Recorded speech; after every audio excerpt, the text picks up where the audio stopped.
Hello iDream viewers, I'm Hemant Kumar and you're watching Talking Movies with iDream.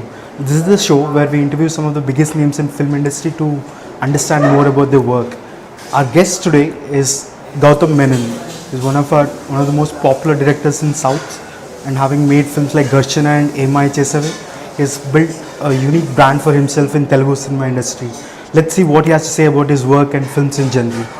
Hello sir, thank you so much for joining us here. First of all, we're glad that you're back in Tollywood after, I don't know what, it's been 2 years? Yeah, 2 years, yeah. So what's the reason for this long gap? Heroes.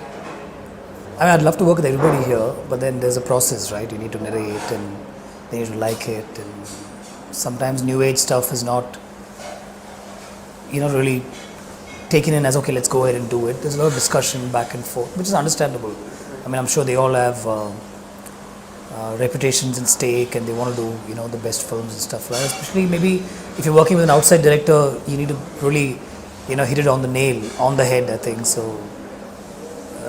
to answer your question, that must be the reason. But I'm okay with that, in the sense. I did Yenai Arindal in between. And then now I'm back with a film which is a bilingual with Chaitanya in Telugu and Simbu in Tamil. Made about 60% on the film. I mean, what do you think is the reason behind that? When you say heroes, because each and every film of yours, although they might not be big blockbusters at the box office, but they have a considerable fan following and a lot of people love your work, and a lot of heroes themselves want to work with you. They want to be blockbusters, I think. I mean, I've heard people telling me that you're there, you just need to cross the line and make those films, but I don't know if I can do that. I'd love to, but I still want to connect with the audience in the sense that they need to identify with the characters. It has to be real. A punch thrown should look like a punch thrown in a proper situation. So when you're striving to achieve all that, sometimes it gets a little difficult to work with everybody, I'd say. So are you very focused when you develop these characters that this is exactly how it's going to behave and evolve? I'm not stuck up, but I am focused, I think. I'm not...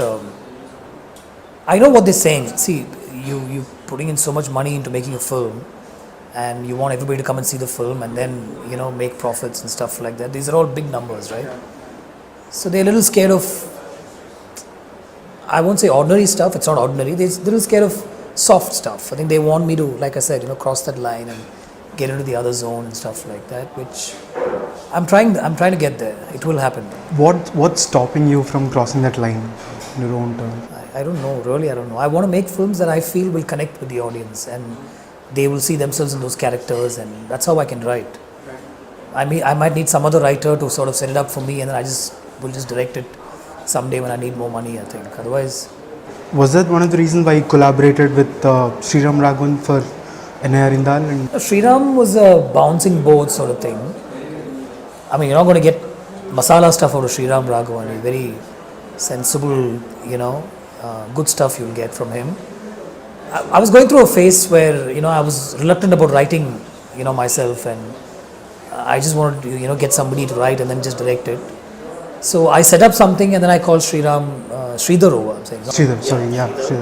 And we just discussed, and then he gave me a few ideas and we took it forward and stuff like that. So we sort of collaborate on the script. It's interesting that you describe yourself as a reluctant writer, but still every film that you have written has left a big impression in one way or the other. And knowing you, once you describe yourself as a very restless guy, once you develop an idea, you want to shoot it as soon as possible. So what is it that keeps you focused and grounded, considering the parameters that you're working in right now? So to address the reluctant writer part, I am. See, it's more out of, okay, now I need to take this forward. I've met everybody. I've met Anurag Kashyap and asked him to help me take Kaka Kaka forward, and he introduced me to a couple of writers, and Sridhar, and a lot of people are there, so right now it's more of a collaboration sort of thing, but once I start writing, I enjoy the process. I'm reluctant to start. Is that kick that you... You just need to put me in the right place, let me travel, probably walk around a bit and stuff like that. And then if I put pen on paper, or as in today's case, fingers on a keyboard, I start writing. Once the block and all is gone out of the way, I love to write. But I still feel, whether my sensibilities are good or not, I like it to be within my sensibilities. I want that real connect. Even if somebody, like I said earlier, is in a violent situation, it needs to be believable. Which is why I tend to write only police stories, because I feel violence and action can be only with policemen. I can't have an ordinary guy facing, 15, 20 people coming at him and stuff like that. Whereas a policeman could, he can. He is in that scenario. He could be in that scenario. And then I love writing a romance scene forward. I love writing a powerful woman character on screen. Those are things that I like. And somewhere some connect with real life, with what I've seen will come in. So this is the writing process as such. Now why will heroes like this? I don't know, so I just need to up the ante, that's all, at some point. Talking about those police stories and love stories, so probably those two are your most commonly used narratives that you've in your filmography. Don't you feel like you're probably repeating the same thing over and over again? I didn't feel it till probably you're asking me now. I don't think I'll do it for some time. I didn't feel that. See, it was meant to be that. I can understand if we didn't have any ideas and we are banking heavily on what we've already done. Yenna Arindal was meant to be an extension of Vettayadu Vilayadu and Kakak. It's part of the trilogy, in my head at least, and the hero knows that, which is all that mattered. The producer knew that. When Vettayadu Vilayadu was made, the discussion was if Anbu Chelvan was 38, 40, and somewhere within whatever we saw of Surya, there's a woman who's been in his life and she's no more. Now he's single. And then maybe he falls in love with somebody else. So that's how Vettayadu Vilayadu began. Yenna Arindal was an extension of the same character. Again around 42, 43, 44. With what happens if this man is now left with a child. So somewhere, without actually repeating the scenes, I played a slightly different scenario and came back to they're all built to the same rib.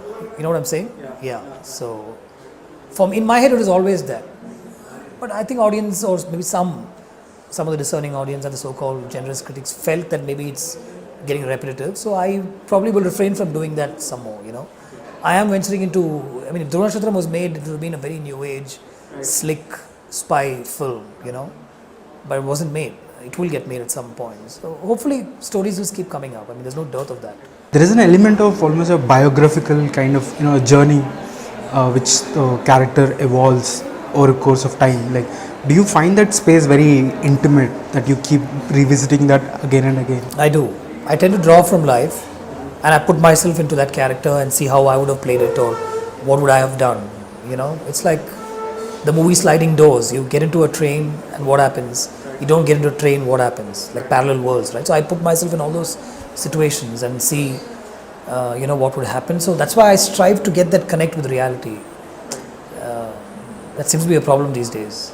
No, why would you say that? Is it because the films are not working? No, it's never not worked. I know the kind of response that I got for something like a Vinaythandi Varuvaya, which was completely satisfying. The numbers were good, but apart from that, it's the people, right? I don't want to be a politician or anybody like that, but you make a film for people to see it and identify with it and like it. And that completely happened with Varanam and Vinaythandi because lots of people went through all that. Sometimes you might ask me, why do you need to show stuff that happens in real life? Why can't I come to the theatre to forget what's happened to me? Right. But there are lots of people who like to relive what happened with their Jessies. Right. And they said that to me over text, over emails, wherever I go, till today. The film was made in 2009. But till today I get that everywhere, so that's complete satisfaction. But when it comes to the heroes and the so-called, the big guys, right, and I'd love to work with every one of them, 2-3 of them that I want to work with right now here. They're all trying to get me to write something else, and I'm still not there as yet, I feel. Do you believe in this concept that there is something called as a Gautman and cliche? Your characters are pretty unique, but they probably exist only in your film. So in some way, it's not the hero themselves, but you're speaking to the audience. Have you ever felt that while watching your own films? I've never felt that, but I've heard a lot of people telling me that. He looks just like you, or not in terms of, but the behavior and, when I show them stuff, I think they just imbibe from that and stuff like that. So, is it a good thing? You tell me. I don't know. I don't have a problem with that. No, I'm a big fan of your work, so obviously I'll be biased towards that. But okay, thank you. I don't think it's a good thing. they're getting repetitive. That means, if people are able to identify me in, like when Simbu looks out of the train, there's actually a shot of me looking out of the train the same way, and people put that up together and stuff like that. And now Ajit sir also looking out of the train the same way. So, yeah, if it's getting repetitive, then it's not good at all. I mean, people shouldn't think I'm bogged down, right? So maybe I'll try and work differently with actors from now on. I think I always think I'm doing that. I really think I'm doing that. Like with Simbu and Che in this film, if you see Che in EMI, Che Survey and Che in this, there's a sea difference there. There's a really big difference because he's really comfortable and he's more natural, and I don't think it's me, it's more him. Okay. Simbu is also more Simbu. I feel, I don't know. So I'll strive to achieve, I think that. A lot of people were curious to know why you wanted to work with him again. What was... I mean, why not? When you're comfortable with somebody and when the person is a really good person, a good human being, those things take care of a lot more things than, whatever else prompted you to ask me that question, I'm saying. Right. I'm really comfortable with Che, and I look for that a lot. I want to strike an equation with an actor, with anybody I'm working with. Okay. If that equation is not there, I find it really difficult and I can't be fake about it. Right. Have you faced that issue in your career, like where you... No, I haven't. I make an effort to, strike a rapport with them. Okay. With Ajit sir also, I have to enter into some personal space with him. We need to connect. We don't need to hang out every day, but we need to connect. And I think I connected with him, right. Definitely. Right. With Che, I connect. He's. I don't want to. This is not filmy, and I don't want. But he's like if I had a younger brother on the sets. I'm saying somebody I might look out for. Right. I want him to be happy. I want to be comfortable. Right. I'm always checking to make sure Che is okay, because there is a waiting period on the set when Simbu is acting, right? So I'll always check, make sure he's okay, make sure he's comfortable. If it's going to take 2 hours, let him know, let him come later. I don't have to do that, I'm saying. Right. People don't do that, but I do that. Right. Because I look out for him. Right. I don't do that for Simbu, because Simbu is more a friend, okay. Right. And but for Che, somewhere I'm protective about him. Right. I don't want to be uncomfortable that I'm doing another version with him on board, like that. So you've already worked with him once, now you're teaming up after almost 5 years, right? So has anything changed? Like, has he evolved as a director? Yeah, he has. That was the second film after Josh, very raw and completely dependent on me, and but now he's coming to his own. Right. I tell him what to do, I give him the lines and I explain the mood and everything like that, and he knows the story, up to what we've done and all that. But I think he's bringing a lot more of his own into it. Much more comfortable, I can see that. Right. I just need to see how good he is at dancing now. We haven't done a dance song as yet in this film. Okay. So we just need to see that, yeah. The first film was more about romance and all that. Yeah. So what can we expect from this film? This is a step away from romance into something else. It's going to be an action film at some point. Okay. That is the idea. That was the idea around which I wrote the one line also. It's always a step away from the previous film. So Yema Chesave was a love story. If it's the same character, not about the filmmaker and Jesse and all that stuff, but if it was the same character and if he's faced with a situation in life, how does he handle it? So are you saying that it's more of... It's not a sequel. No, it's not an extension. It's not a sequel. Even the characters... The character you might find could be an extension. There's nothing in this film with him wanting to be a filmmaker and there was no Jesse in his life and stuff like that. But just imagine if he wasn't a filmmaker, but everything else about him was Karthik and there wasn't a Jesse. Okay. And the girl that comes into his life is some other girl. And then because of the love and everything, when something happens, is he ready to handle that moment or not? Right. Do you have it in you? I mean, we've seen violence in films, we've seen action on film, you've seen a guy take on 10 guys, but is it that easy? No, it's not. Right. When somebody comes at you with a knife or is attacking you, what do? One, you have to protect yourself, you have to defend yourself. Do you attack back? All that in a spur of the moment, you have to take a call. Right. This film is about that. Okay. Right. So is there a backstory behind how you chanced upon this idea?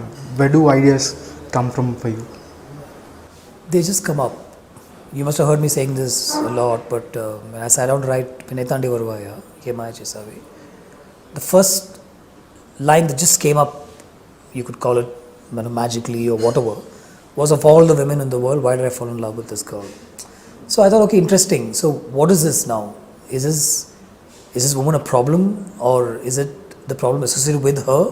What does he get into? I mean, love doesn't just happen, right? It happens suddenly. You look at somebody and something happens and you fall in love. but why with this woman? You know, so he likes her, but there's some problem about her. So then the story evolved like that. With this one, you know, I'm a big fan of the Godfather film and the book, and I've read that extensively and stuff like that. This is, believe it or not, from one moment from the Godfather actually. This film that I'm doing with Che and Simbu. Now that makes it sound like a, you know, very large, epic kind of film, but it's not that. But it was inspired by one moment from the Godfather. And that's how the film will start. Inspired by one moment from the Godfather. Okay.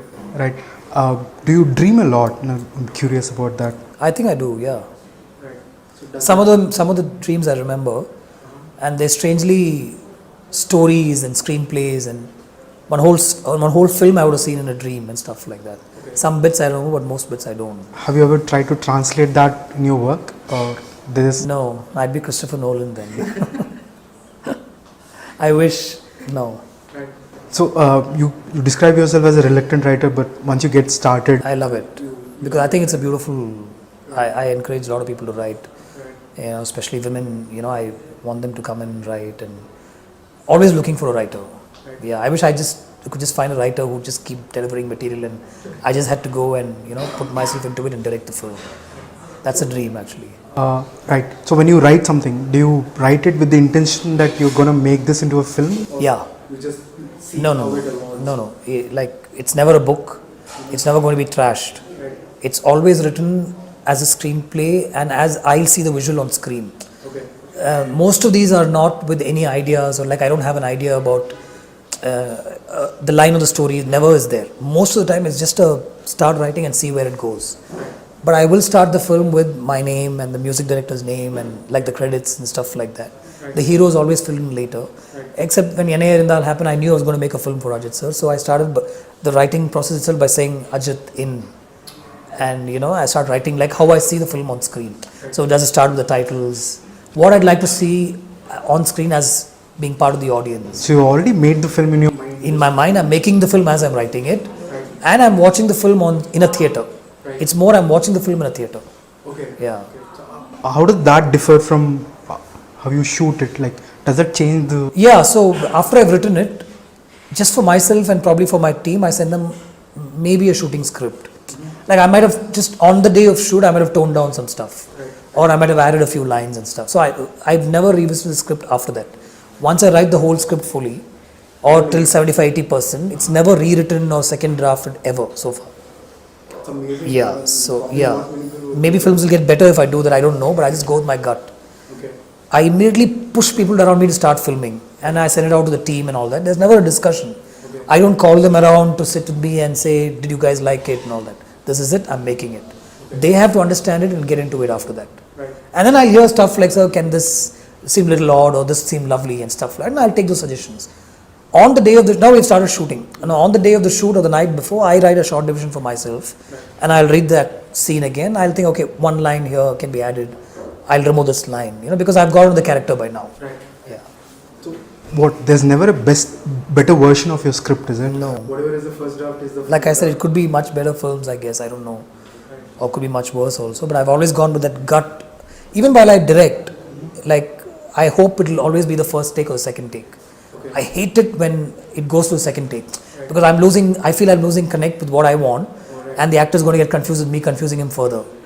So I'm always hoping to work with, and thankfully I worked only with people like that. Except Surya, who's from the Bala school and likes to evolve a little bit, but I've still cut him down to 1 or 2 takes when Varnamayiram happened. And we just ran candid most of the time. With Simbu, he's completely a director's actor. You tell him exactly what you want, he'll give you that and more. You know, so I'm always hoping there'll be a first take, and if I see a first take that I like, it's gut, I go with it. When you ask me about scripts, I'll tell you about songs. I've worked with Harris and then Rahman sir, and now Raja sir also one film. I've never sent back a tune. Whatever they've given, as I'm sitting with them on composing, I've liked. But that comes only after a lot of discussion. No? Okay. So I'm discussing with them, this is the mood, this is the situation, this is the screenplay of the song, this is what she's doing, this is why the song is there in the film, all that is given. Okay. And probably the lyric could be this, that, and their all suggestions will come and all that. When they put their hand on the keyboard or piano or the guitar or whatever, what I've heard first I've liked, and it's evolved. A tune comes, I've never sent it back saying can we change it. Okay. So far, I mean, this is film number 14/15. there might have been 5 songs in every film. So if you do the math, no song has been rejected so far. And I think pretty much all songs have worked.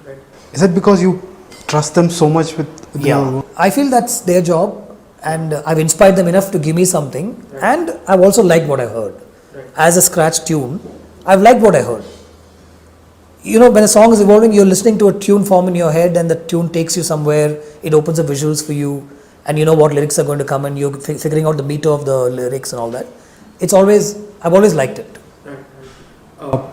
You often talk about finding that connect with every actor that you work with, you know. So what is this middle ground that you're trying to reach with that actor every time you meet them for a new film? Do you want them to like you as a person or as a filmmaker, or is it something else? No, I'm hoping they like me as a person. That's not the main intention when I go and meet them. It's more about the script and the atmosphere around it shoot, which will be like nowhere else. I want them to know all that. And I think if I strike a personal equation with them, they'll know me as a person, which is why it was disappointing when Surya said no to Dhruva Nakshatram, because and I'm completely okay with the professional space also. Like if somebody tells me, listen, no friendship and all that stuff, we work, we're professionals, at the end of the day we don't know each other. I'm really okay with that if you tell me that. So on location I strike a bond, I come in as a filmmaker and I work with you to make you feel comfortable. I'm also comfortable with you. At the end of the day we don't meet. It's a very professional equation here. I'm really okay with that. But once you're in that friend space, and if you claim to not understand me, then I'm really hurt by that. So I just wished, there might be a lot of reasons and stuff, but I just wish he heard 50 to 60% of that narration, of the script. And he knows we've done 2 films before. So if you just said, I know what you'll do with this, let's talk and work this out, let's start shooting for 10 days, and then you tell me what it is, and then you take some time off, we were producing the film. It could have easily been done like that. So that really upset me, that somebody whom I thought was a friend didn't understand me suddenly, so that bothered me. Yeah. So Dhruva Nakshatram was not the only film which was in discussion and then it didn't happen. Like there was also Johan with Vijay. Yeah, but see, with Vijay, I didn't have a personal equation with him at all. I've never interacted with him, never met him. So he really had all the right to, when I narrated the entire script to him 10 days before shoot, he just froze. Because he felt it was too foreign, too alien, the heroines were all foreigners and action abroad, and there was no connect. I didn't want that connect. I thought I'll put him completely out there and make a spy film with him. And the connect would have been emotional connect, which I think anybody will, like Bahubali I'm saying, everybody in every state has watched the film. You may not connect with what happened, so many years ago and stuff like that, but there's a grandeur. That was what I had planned to do with that film. There would have been grandeur, there would have been action, international action, very James Bond-like kind of moments. It was about a boy who lives in the US and third generation, his grandfather is Indian, father is Indian, but they're all Americans, senators. And he joins the CIA, and what happens? It's like a story like that. And he plays lacrosse, and there's girls, are all foreigner girls and stuff like that, So it was in that milieu that I wanted to set him in. But I'm okay if he didn't understand that, because he hasn't worked with me, and he probably wouldn't have known how I would have treated it and stuff like that. And I'm not sure he watches all my films, and it's fair enough. But when Surya said that, it bothered me, because how I work is what. Every time I was telling him, brother, what I'll do with this. This is the material that I have. I'll make this happen. Give us some time, but he didn't. So that bothered me. So what's the situation right now? Is everything okay between you two? No, there's never when we meet up somewhere, we say hello to each other, but there's no. But you're going to work with him in future. See, I want to. I don't want to cut off opportunities. He's a big star, and I get. I don't want to use the word bigger, but I get better when I work with the bigger actors. I'm saying, there's more money for the industry, for the project as such. So I don't want to close out chances of working with anybody right now, but I don't feel the need to be friendly anymore. Is what I'm saying. You just described that the vibe on your set is very different from everything else. So, what is it that's... How do I know? Because I've been to other sets. I know that. I think there is a certain way that this team works. And I like that. I don't want to jinx it by saying anything about it. So in a recent interview, you said that you wanted to actually produce films when you came into the industry, and then direction happened eventually. Was that how it progressed, or? No, didn't want to come in only as producer, but from the first film, when the first film got released, From then on, I wanted to produce films. So initially produce my own films and hopefully be able to produce other people's films also. And so I was always listening to stories and trying to see. And that's how, Courier Boy Kalyan happened and Thangamingal happened, Weppam happened. So we have produced other films. It's just that sometimes, the world tells you, the universe tells you to hang on for a bit. This is not the right time, maybe. Okay. So what's stopping you there? Just access to funds, that's all. Nothing else. Nothing else. Even for a director of yours. See, the thing is, I mean, what do you mean? There's no access to funds for anybody. The thing is, it's also about heroes wanting you to produce films, right? Okay. Why do you want to produce it? We'll produce it ourselves or let somebody else do it and stuff like that. They don't understand that when it comes from here, the stories are actually written, and I might sound cliche, but there's a lot of blood and sweat in that. Okay. It's a lot of work, writing. Nobody understands that. Only a writer will know that. So after you write, you want to own that content. Now, you don't have the funds to produce that film, or if the hero convinces you, or if the hero is convinced that since it's come from you, you need to produce it, the funds will come in. Okay. But the heroes are always putting a stop to it by saying, no, let somebody else produce. You don't need to produce. Right.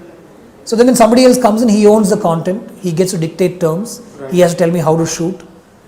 Which is really okay because he's putting the money in. But then somewhere, it's not fair also to me, I think.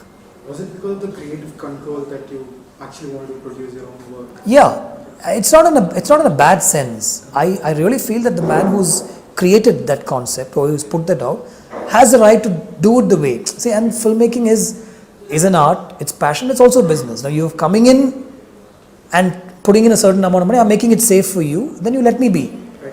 But I also understand that because you're the producer, you have a right to cut out scenes and tell me what to do. So it's a catch-22 thing, I don't know what to do after that. So now, as a producer, you say your biggest challenge is to access funds. So what's your biggest challenge as a director? Every time you're on the set, what's the biggest challenge for you? On the sets, I'm completely at ease. You won't believe this, but I've actually asked people, to meet me on sets than when I'm not shooting. Because you're more comfortable? I'm most comfortable when I'm at shoot. I completely know what I'm doing. There is paper with words on it and treatment and everything in my head. My team knows what is happening for that particular day or for the next week or whatever.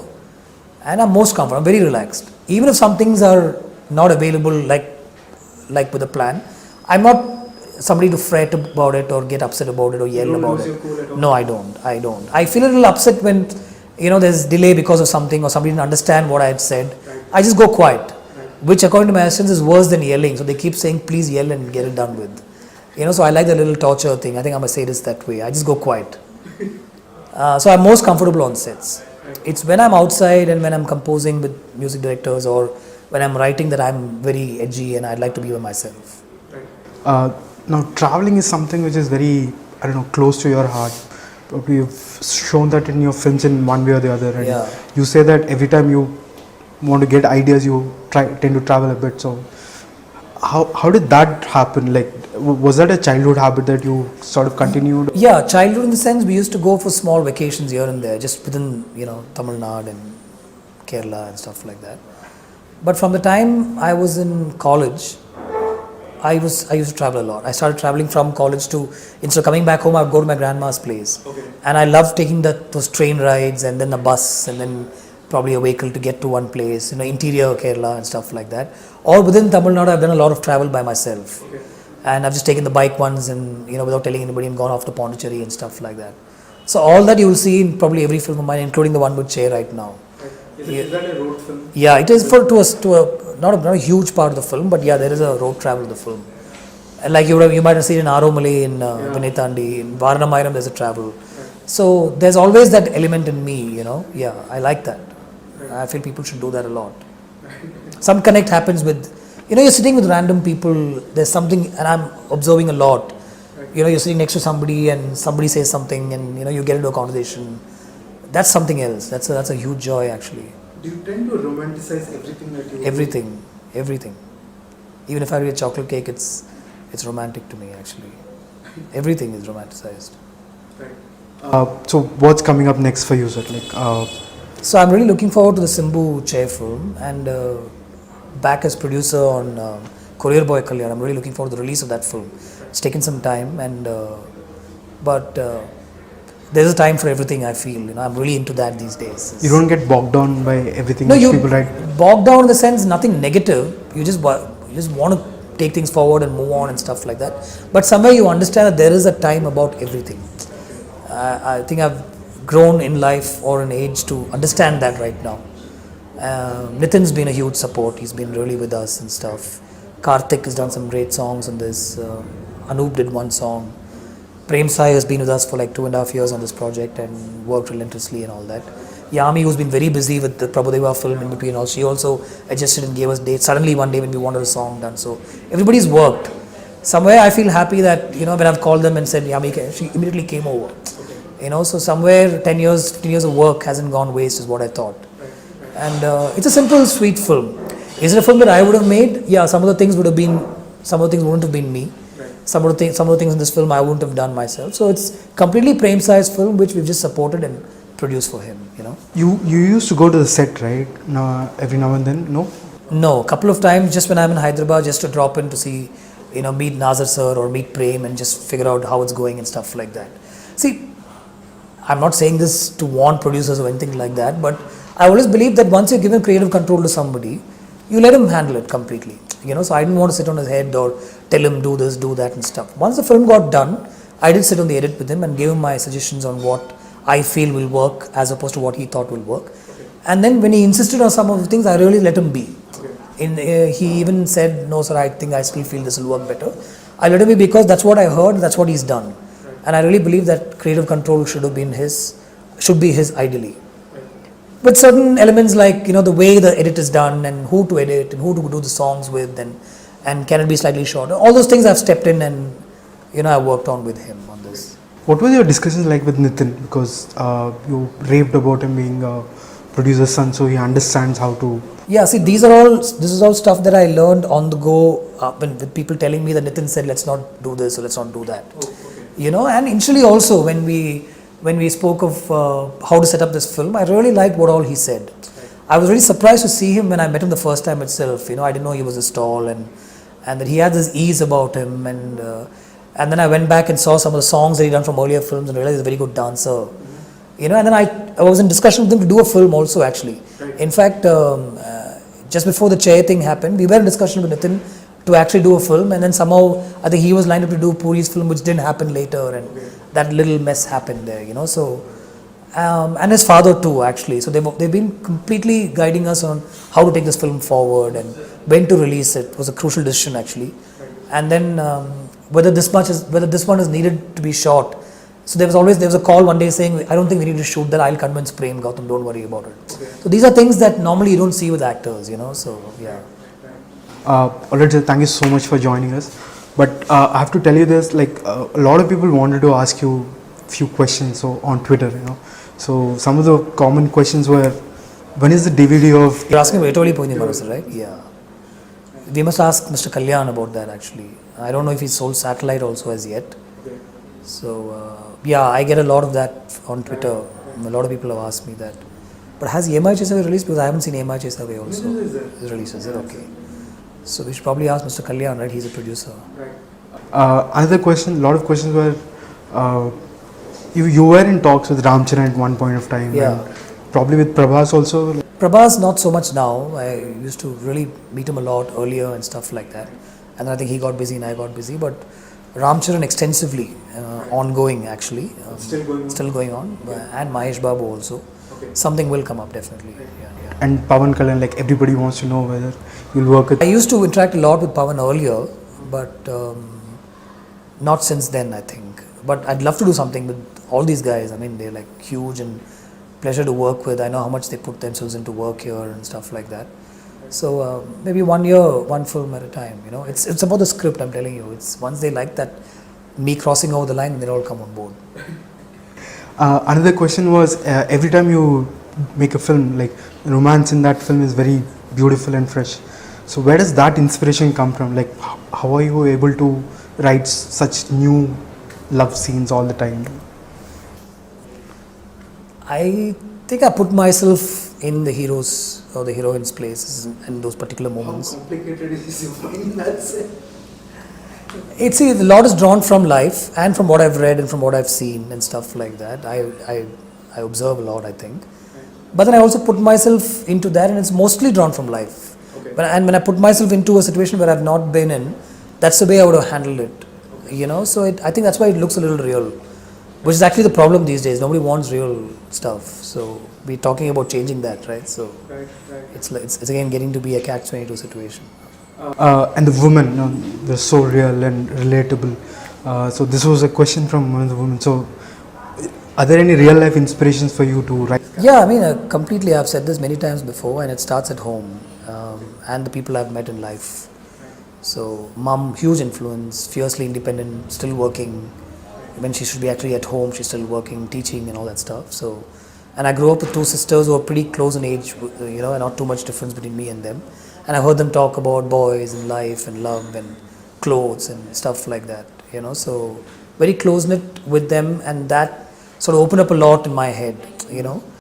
And then the people I met in life, the woman I married, and then the friends that I met, fiercely independent, everybody, nobody to be cowed down by the attitude of a man.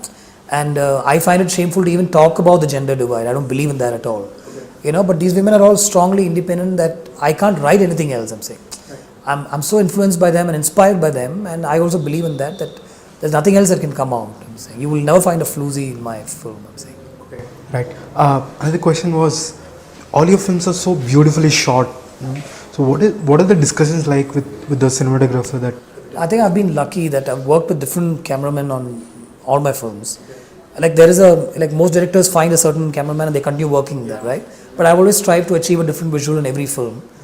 And it's been great working with, Ratnavel, Rajshekhar, Manoj, MS Prabhu, Om Prakash, Kadir.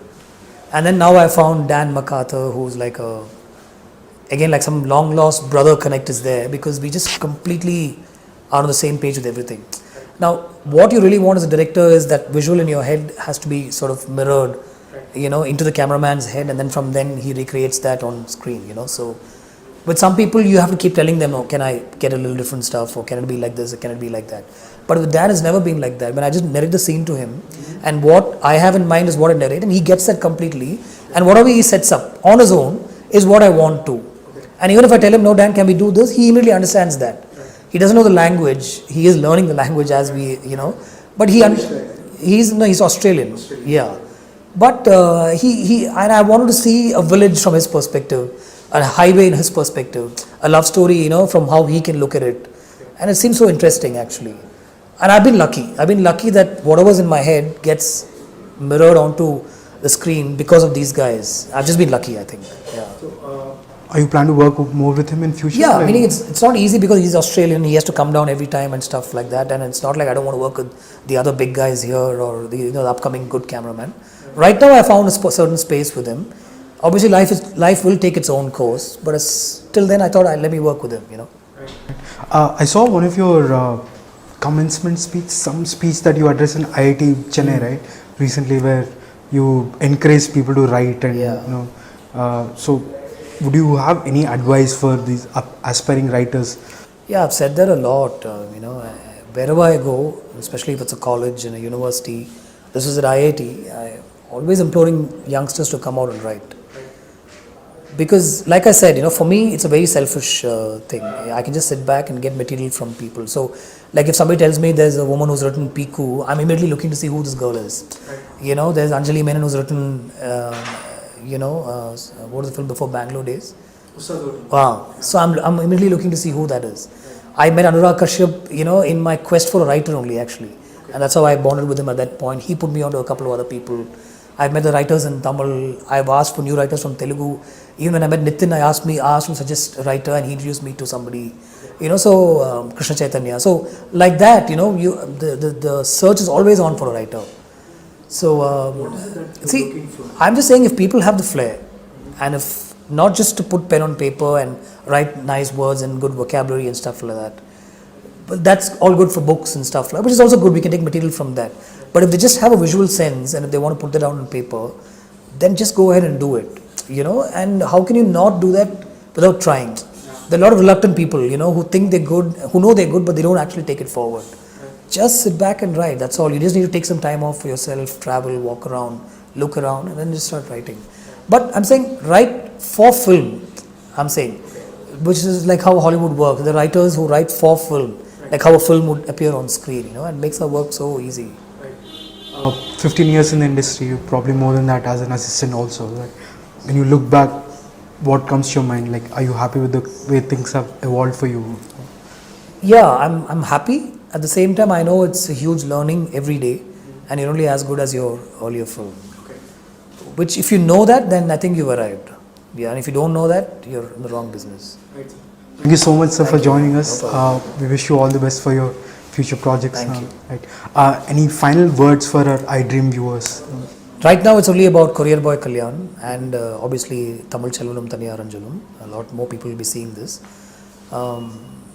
It's a simple feel-good film, and I think people just should come and watch it, and they like it more than anything else for Nitin.